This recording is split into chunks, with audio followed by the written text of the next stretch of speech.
और अभी तो रुको, क्लाइमॅक्स अभी बाकी है।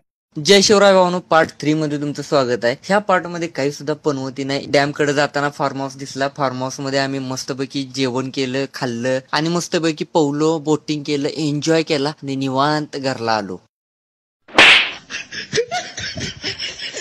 आता खरं तर रिअल पार्ट 3 मध्ये तुमचं स्वागत आहे। च्यावाल्यानं जसं सांगितलं होतं तिकडं त्याच पद्धतीनं छोट्या डॅम कडे निघालतो। बात तो सही है। रस्त्यात एक माणूस म्हणला की त्याच्या अलीकडे फार्म हाऊस पण आहे, तिथं पण जावं, जेवण बिवण करून देतील का। तर एकच पातेलं होतं आमच्याकडे, त्यात काय होणार नाही जेवण। मग गेलो, फार्म हाऊस ओळखला, फार्म हाऊस मध्ये गेलो। तिथलं केअरटेकर म्हणलेत की इथं तसं काय आम्ही करून देत नाही, अबे साले तुम्हाला डॅम कडे जायला पाहिजे, वरच्या साईडला आहे ह्यो रस्ता, तिकडे जावा तुम्ही। ठीक आहे। एवढा दिवस बाद जायला लागलाय तरी ह्यांची चेष्टा काय संपत नाही। शिवने तिथे लगविलं उभारलं, सगळी गाडीत बसली, त्याला सोडून पळवत आणल्या गाडी।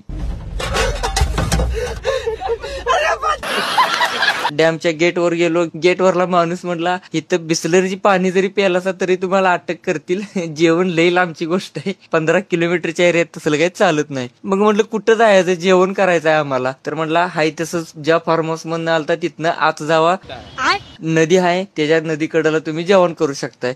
आणि परत हाय तसं त्या फार्म हाऊस मध्ये घातले, त्याला 50 रुपये दिलं, तिथनं पुढे आलो आणि नदी बघाय केवढी मोठी आहे नदी।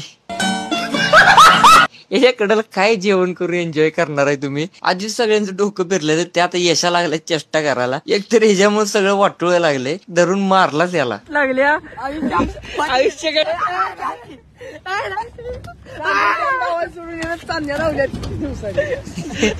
मग तिथं काकी दिसल्या, तर त्या काकीनं म्हणले की पातेलं द्या, भाड्यानं का असं द्या। तर काकी म्हणले ठीक आहे चालतंय, देतो, काय भाडं वगैरे देऊ नका। त्यांनी मोठ्या मनानं दिलं एक पातेलं आणि म्हणलेत की पुढं हाय त्याच रस्त्यानं वरती जावा, डॅमच्या दुसऱ्या साईडला तुम्हाला तिथं जेवण करू शकताय, कोण येत नाही तिथे।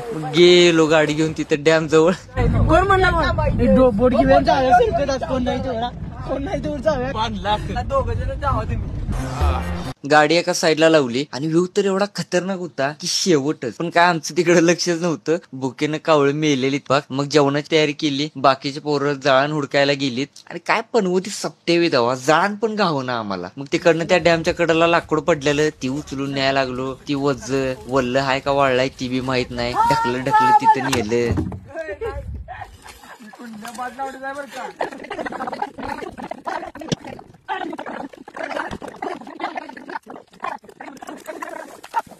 तिथनं ते लाकूड आणलं, ते काय फुटता फुटना, दगड मारल्याची तुडकं निघतात, त्याने चूल पेटवली आणि जेवणाला चालू केलं।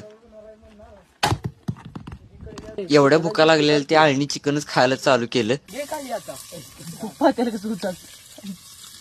जेवण तीन कसं केलं त्या चुलीव ते आमचं आम्हाला माहिती। जेवण तीन तयार झालं, जेवायला बसलो आणि चालू केलं। पण तिथं बसून जी जेवायला मज्जा आली, ती अख्खंड दिवसभराची पनवतीचा जो ताप झालता तो एका सेकंदात असा निघून गेला। मज्जा करत एन्जॉय करत जेवलो। पोटात जरा जेवण गेल्यावर जरा तरतरीतपणा आला, जेवण झालं, सगळ्यांनी आपापली भांडी धुतली। मग पाण्याच्याच कडेला एक जंगलात गेल्यासारखा एक रस्ता होता, तिकडे जाऊया म्हटलं, तिथे गेलो, एन्जॉय केला, दंगा मस्ती केला। तिथंच थोडा वेळ एन्जॉय केला आणि आता जाव्या घराकडे म्हटलं, बसलो गाडीत, घराकडे निघालो आणि जाता जाता बोट दिसली, म्हणतात की एकदा बसून जाव्या 10-15 मिनिटं। 50 रुपये दिलं, बोटीत बसलो आणि तो पॉइंट होता की इथं ह्यो दिवस जो पनवती घालवलेला तो एकदम सार्थक झाला। मस्त एन्जॉय केला, बोटीत जो एन्जॉय झाला एक नंबर भारी वाटलं, दंगा मस्ती पण केला।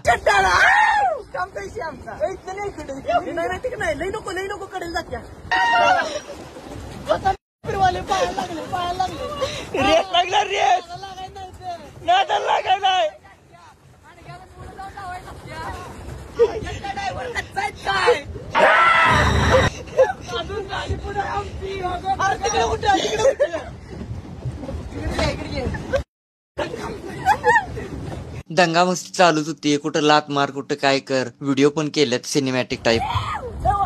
आपला मी करा की त्यांच्याकडे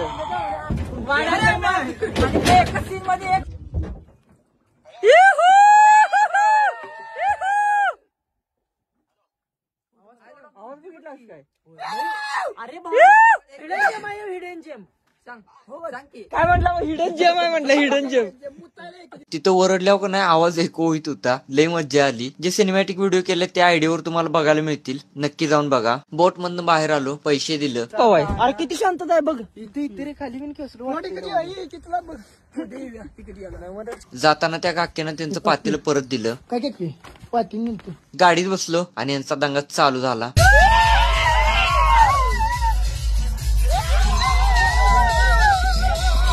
तर हा व्लॉग इथं संपतोय. भेटू आपण पुढच्या व्लॉग मध्ये. लाईक आणि फॉलो करा.